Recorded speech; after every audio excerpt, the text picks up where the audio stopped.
কংগ্ৰেছৰ সেই যিটো চূড়ান্ত তেওঁলোকৰ প্ৰতাৰণা আৰু সংঘৰ্ষ সৃষ্টিকাৰী যিটো প্ৰৱণতা তাক কেতিয়াবাই তেওঁলোকে নিৰ্বাসন দিছে।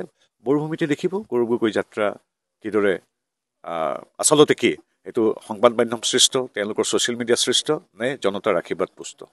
মুখ্যমন্ত্ৰী মহোদয়ে ইতিমধ্যে কৈছে যে যি ভূমি মানে কিছু লোকে আমি জানো যে আগ্ৰাসী ৰূপত বেদখল কৰি আহিছে, মুখ্যমন্ত্ৰী মহোদয়ে কৈছে যে সেই ভূমি বেদখল মুক্ত কৰি বিশেষকৈ দেখিছোঁ আমি বনাঞ্চল, আধ্যাত্মিক অঞ্চল, খিলঞ্জীয়া জাতি জনগোষ্ঠীৰ হাজাৰ বছৰীয়া পুৰণি গাঁও ইত্যাদি যেতিয়া বেদখল কৰি আহিছে, সেই বেদখল মুক্ত কৰাটো এখন চৰকাৰৰ কৰ্তব্য আৰু সেই কৰ্তব্যত সদায় সফল হৈ আছে ডক্টৰ হিমন্ত বিশ্ব শৰ্মা। কালি পৰহি ডক্টৰ শৰ্মাদেৱে নিজে কৈছে যে অসমৰ এই সেউজ ভূমি কেতিয়াও বেদখলকাৰীৰ হাতত এৰি দিয়া নহ'ব, অসমবাসী ৰাইজৰ হাতত অৰ্পণ কৰা হ'ব। গতিকে অসমৰ সামগ্ৰিক উন্নয়নৰ বাবে, অসমৰ ৰাইজৰ বাবে এই ভূমি সদায় দিয়া হ'ব।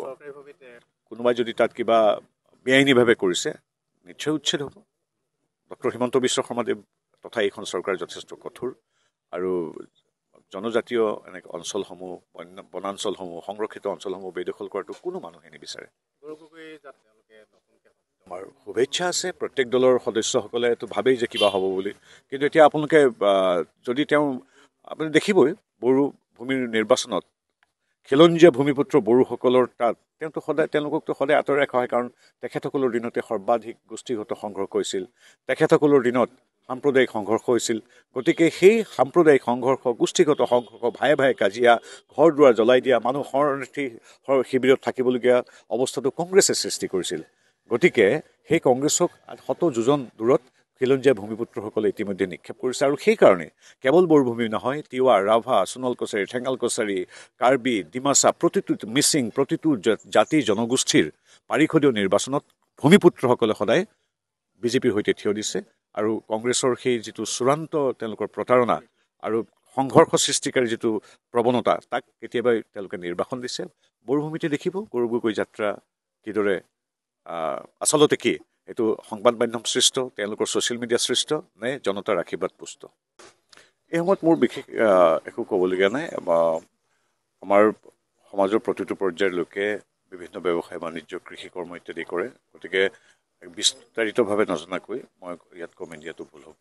গতিকে সকলোৰে অধিকাৰ আছে, যদি তাত কিবা ভুল হৈছে সংবাদ মাধ্যম আছে, আমাৰ ন্যায়পালিকা আছে, ভুল হ'লে কোনো একো কৰিব নোৱাৰিব, ভুল কৰিব ক'তোতো হাৰি যাব নোৱাৰিব। কিন্তু প্ৰথম কথা হ'ল প্ৰতিগৰাকী নাগৰিকৰো সৎ পথেৰে উপাৰ্জন কৰাৰ অধিকাৰো আছে। গতিকে দুইটা কথা চালি জাৰি চাইহে আচলতে কমেণ্ট দিয়াটো উচিত। যিহেতু মোৰ হাতত একো তথ্য নাই, মই গতিকে উত্তৰ দিয়াটো অনুচিত বুলি ভাবোঁ। এই ক্ষেত্ৰত প্ৰতিদিনেই ONGCয়ে প্ৰেছ ৰিলিজ দি আছে আৰু আপোনালোকৰ লগতে সমগ্ৰ দেশবাসীকো জনাই আছে কি পৰিস্থিতিত আছে। বিশেষজ্ঞসকল, আমাৰ দেশীয় বিদেশী সকলো বিশেষজ্ঞই 24/7 কাম কৰিছে, কাৰণ সেইটো এক বিন্দুৰ কাৰণে নৰয়, অহৰ্নিশাই ওলাই আছে। গতিকে এইবিলাকত সময় লাগে। আমি আশাবাদী যে কম সময়ৰ ভিতৰতে এই নিৰ্গমন সম্পূৰ্ণৰূপে নিয়ন্ত্ৰিত হ'ব আৰু খুব দেহে কেহে খাটিছে।